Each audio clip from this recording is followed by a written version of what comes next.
Assalamualaikum warahmatullahi wabarakatuh. Halo Sobat Sejarah, kembali lagi di SKI Cash di episode ke-31.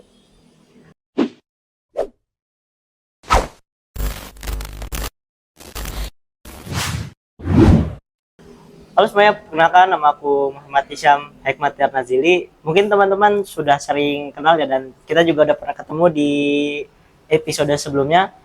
Kali ini SKI Cash kita agak sedikit berbeda ya. Kita biasa di ruangan yang tertutup, dingin, ber-AC, terus juga lebih nyaman. Nah, sekarang kita nih berada di samping perpustakaannya teman-teman, di pojok Pasya.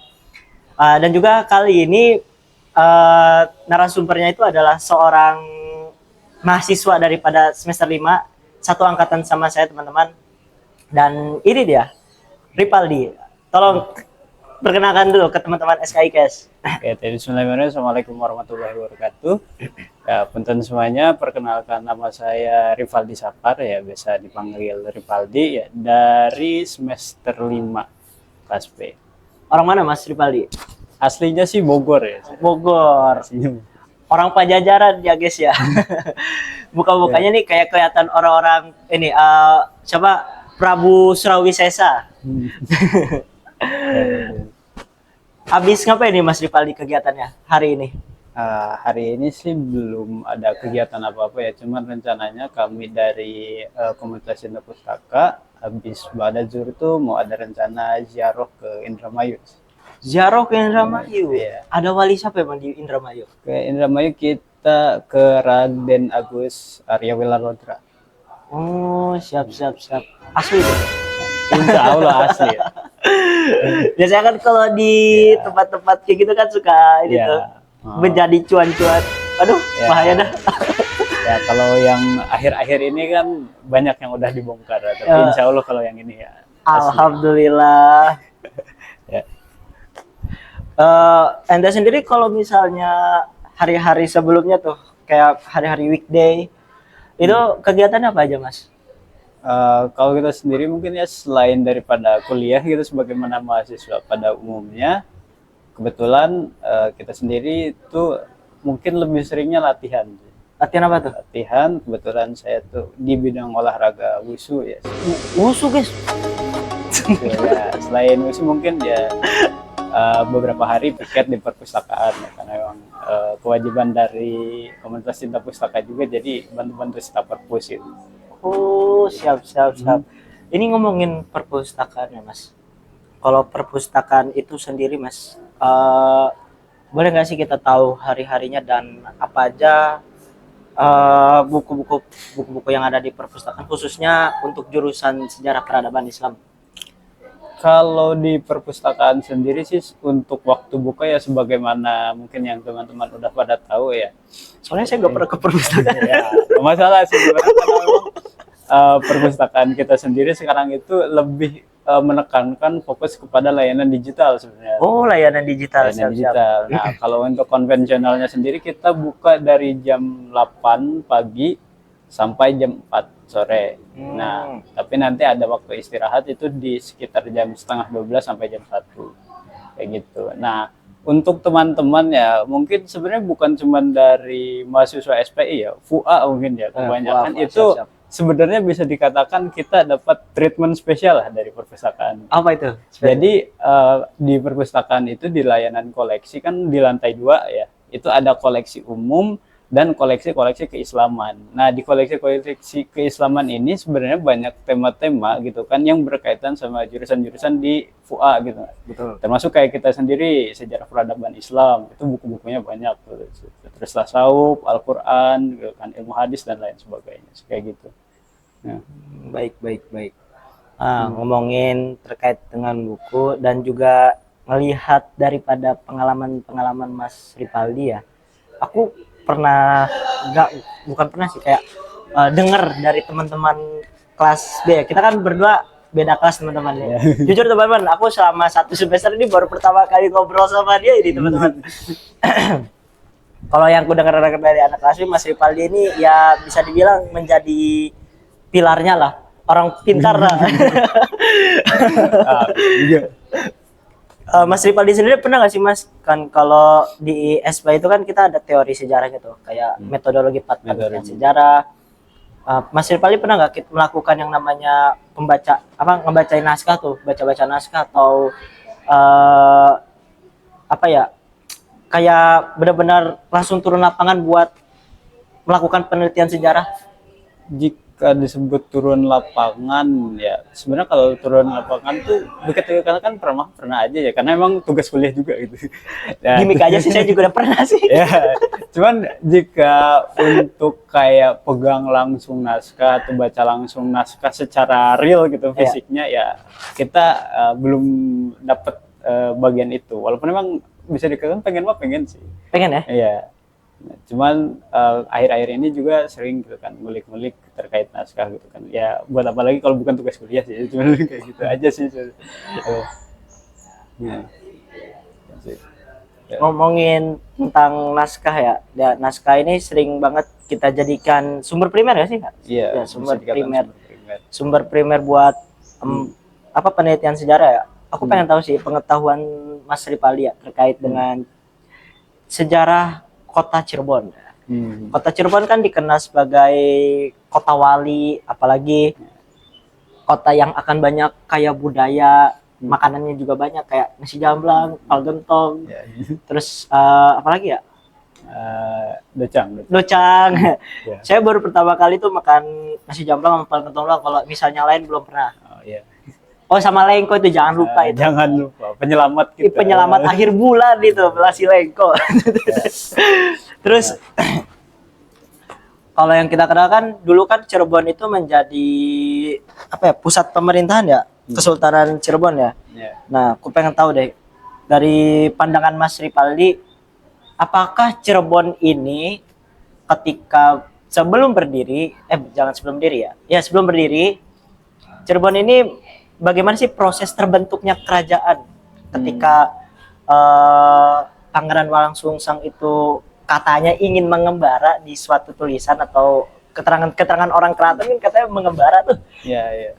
Gimana proses terbentuknya kerajaan Cirebon yang Mas Ripaldi ketahui? Ya, oke, mungkin saya cuma bakalan menerangkan setahunya saya gitu ya. Dan sebagaimana mahasiswa ya mungkin nanti bakalan banyak dan mohon dikoreksi gitu. Mohon dikoreksi ya kalau saya teman-teman. Kalau misalnya ada yang salah gitu. Mungkin sepengetahuan saya ya berdirinya Keraton Cirebon sendiri sebagaimana yang udah dipaparkan gitu kan oleh guru-guru kita, entah itu oleh dosen, mungkin narasumber dari keraton dan lain sebagainya gitu. Pada awalnya merupakan suatu bisa dikatakan padukuhan atau kayak ya ibaratnya suatu desa tapi agak gedean deh, semacam desa gitu kan, yang didirikan oleh tadi Pangeran Walangsungsang gitu kan. Yang Pangeran Walangsungsang sendiri merupakan anak atau keturunan dari Sri Baduga Maharaja atau Prabu Siliwangi. Ya, asalnya dari mana? Dari kota saya. Ya. Apa jangan ini Pangeran Walangsungsang? Enggak bercanda teman-teman. Karena dia orang Bogor teman-teman. Nah, ya kurang lebih seperti itu ya awalnya. Dan kemudian sebagaimana yang kita tahu, keberadaan atau berdirinya Cirebon sendiri kan tidak bisa dilepaskan dari tokoh-tokoh Pajajaran ya, pada awalnya. Jadi tokoh-tokoh dari Sunda Pakuan itu pada datang ke sini gitu kan, mendirikan suatu padukuhan yang sebenarnya ini masih banyak sih yang perlu atau mungkin masih banyak diperbincangkan gitu mengenai asal mula Cirebon sendiri gitu kan. Kayak sebagian orang mengatakan Cirebon itu asal katanya di Caruban ya, bukan Campuran.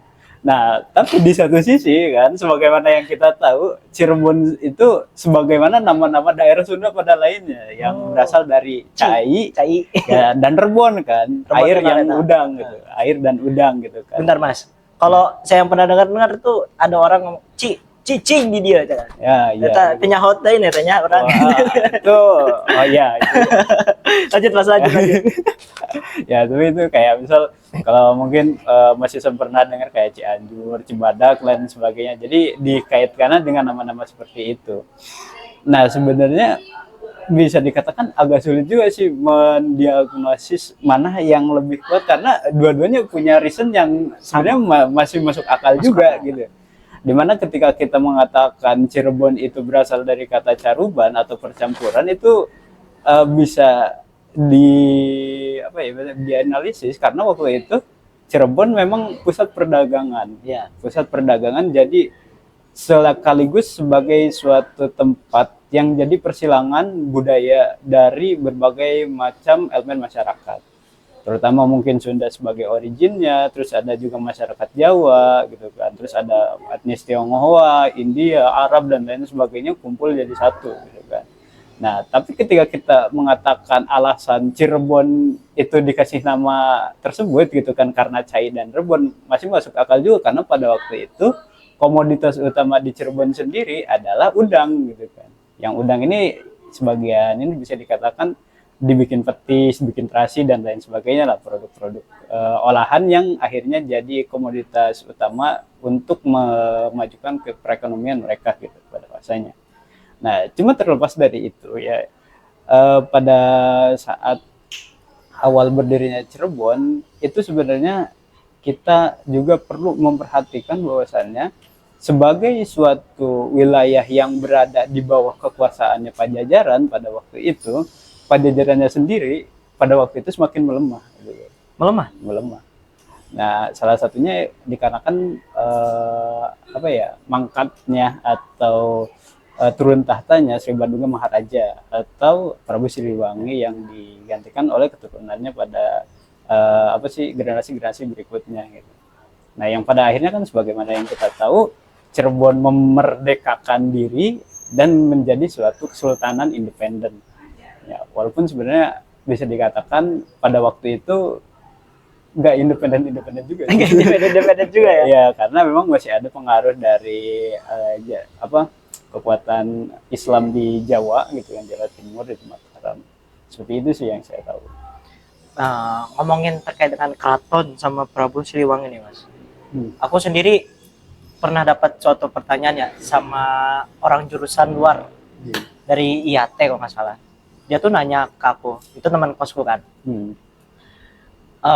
Syam, ini gua lagi neliti naskah apa ya? Naskah Carita Purwaka Carubanagari. Yang dimana di tulisan tersebut Prabu Siliwangi itu masuk Islam. Pernah dengar gak? Iya. Yang itu kan beliau itu ngikut daripada sayembaranya siapa? Syekh Kuro, kalau salah itu. Iya. Kalau salah tolong dikoreksi teman-teman. Yang itu ngikutin sayembaranya Syekh Kuro, terus dia tuh pengen nikahin muridnya Syekh Kuro, yaitu siapa yang bakal jadi ibunya Pangeran Wangsusang tuh? Mas Gandasari bukan? Mas Gandasari bukan sih? Lain. Bukan ya? Rara Santang. Bukan. Hanya lupa di.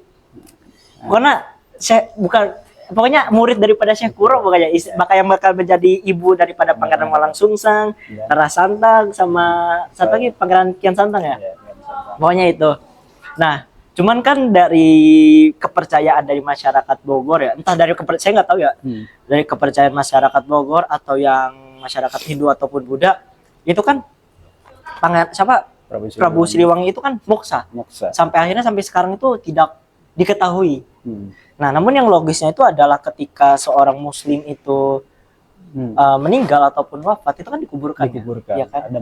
Ada makamnya. Dan juga kalau misalnya kita menelusuri terkait dengan kepenelitian di bidang sejarah itu kan harus berbau masuk akal yang logis lah. Logis ya. Dan bahkan aku sampai nanya ke Pak Zaidal ya. Pak Zaidal pun sampai belum tahu. Karena gini ya, aku yang bingungnya itu ketika seorang Prabu Siliwangi ingin menikahkan muridnya daripada Syekh Kuro, otomatis kan Syekh Kuro itu menyuruh Prabu Siliwangi untuk masuk Islam terlebih dahulu. Masuk Islam terlebih dahulu kan. Gak mungkin Syekh Kuro membolehkan muridnya buat untuk menikah dengan orang yang dalam tanda kutip kafir. Iya, kafir. non muslim. Jangan non muslim kan. Terus juga yang masih masih tanda kutip ya. Masih diragukan, masih aku masih ragu gitu ya. Belum, mungkin udah ditemukan cuman aku kurang bacanya ya. eh, Pangeran Walang Sungsang itu katanya belum masuk Islam pas masuk ke Cirebon. Padahal yang kita tahu ibunya itu udah Islam. Iya. Nah itu entah tahu ya, itu banyak lah ya. Karena kita seorang sejarawan itu sering banget banyak perspektif atau interpretasi ya. Itu dan harus dikritisi. Terus terkait juga dengan keraton Mas. Keraton Pakumati, pas kemarin aku teliti ya, pas pelajaran Patendi. Keraton Pakumati itu lebih tua tuh Mas daripada umurnya kerajaan Demak. Keraton Pakumati itu kalau nggak salah didirikan antara 1430 sampai 1450. Dan itu lebih tua berdirinya kerajaan Demak. Nah, makanya kan aku sama temanku ya, Mas Mujidan, halo Mas Mujidan. Itu kita nganalisis bareng kan. Ini kenapa bisa seorang kerajaan Demak dan Keraton Pakumati yang bakal klasifikasi itu bakal menjadi kerajaan Cirebon. Lebih duluan ditulisnya itu adalah kerajaan pertama Islam di Pulau Jawa itu adalah kerajaan Demak, Kesultanan Demak. Sering kan kayak kita baca buku IPS, buku-buku sejarah itu kerajaan Demak. Tapi kalau kita teliti secara lebih lanjut, Keraton Pakumati itu lebih tua tuh daripada kerajaan Demak. Nah, aku nanya lah ke Pak Zainal, kalau kata beliau, jadi ketika suatu negara atau kesultanan itu ingin berdiri, itu tuh harus dapat validasi daripada pengakuan para wali. Cuman aku belum bisa membaca itu sebagai sumber lah ya. Bukan aku nggak percaya Pak Zainal karena kita emang anak sejarawan harus skeptis ya. Skeptikal. Ya, harus mencari lagi lebih lanjut gitu kan. Dan itu masih menjadi suatu pertanyaan ya. Bahkan aku pengen ngangkat skripsi itu Mas. Cuman nggak tahu lah ya, mungkin di perpustakaan udah ada kali skripsinya, cuman aku belum. Kita tuh bingung ke perpus tuh bukan baca ya, minjem bukunya tuh gimana gitu. Ya kalau untuk minjem kan sebenarnya tinggal minjem aja sih. Gue belum pernah minjem loh. Lebih sering beli buku di Gramet. Iya bagus. Ya sebenarnya kalau untuk di perpus sendiri sebenarnya untuk pinjam tuh nih ini juga sebenarnya kadang-kadang ya kalau kita lagi piket gitu di peminjaman kadang-kadang ditemui gitu teman-teman mungkin ya bukan cuma dari mahasiswa SPI gitu kan, dari teman-teman mahasiswa lainnya belum tahu cara minjem buku.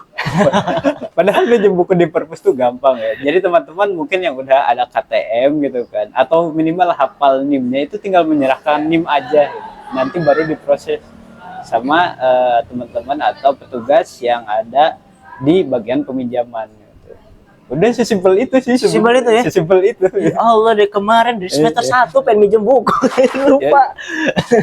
Sesimpel itu sebenarnya ya. Soalnya lebih ke takut. Ya. Takut digigit. Enggak lah. Takut dimusuh sama Mas Ripaldi. Insya Allah kalau teman-teman dari komunitas cinta pustaka yang piket gak bakalan diapa-apain. Nah gitu ya. Nah berkaitan dengan tadi mungkin bisa dikatakan ya mungkin ini mah hipotesis saya semata ya teman-teman. Asik hipotesis guys, gelo. Ya terserah, maksudnya kalau emang sekiranya salah bisa disangkal. Nah kenapa mungkin Keraton Pakumati itu tidak bisa digolongkan sebagai kerajaan pertama Islam ya, dan tanda kutip Islam pertama di Jawa, karena pada awal pendirian Cirebon sendiri kan Cirebon itu belum jadi sebuah negara. Awalnya. Jadi Cirebon itu masih suatu daerah otonom di bawah kekuasaannya Pajajaran. Hegemoni Pajajaran nih. Masih ada hegemoni. Ya bukan dikatakan hegemoni juga sih, emang daerahnya. Emang daerahnya ya. Emang daerahnya karena pada saat itu ya yang namanya kerajaan Sunda baik Galuh ya, ataupun Pakuan ya yang nantinya jadi Pajajaran besar gitu kan, Pajajaran Raya itu memang punya kekuasaan yang cukup luas sebenarnya. Yang kalau kita kenal sekarang cuman sekedar Jawa Barat, itu sebenarnya kalau kata Patendi ya, kalau saya tidak salah dengar di ketika kuliah ya kan kita harus mengedepankan ini betul ya, sumber kita harus mengedepankan sumber guys sebagai sumber sekunder ya. Iya. Patendi itu bahkan kekuasaannya Pajajaran itu bisa sampai ke daerah Brebes sebenarnya. bukan cuman sekedar Jawa Barat tok gitu kan. Ya.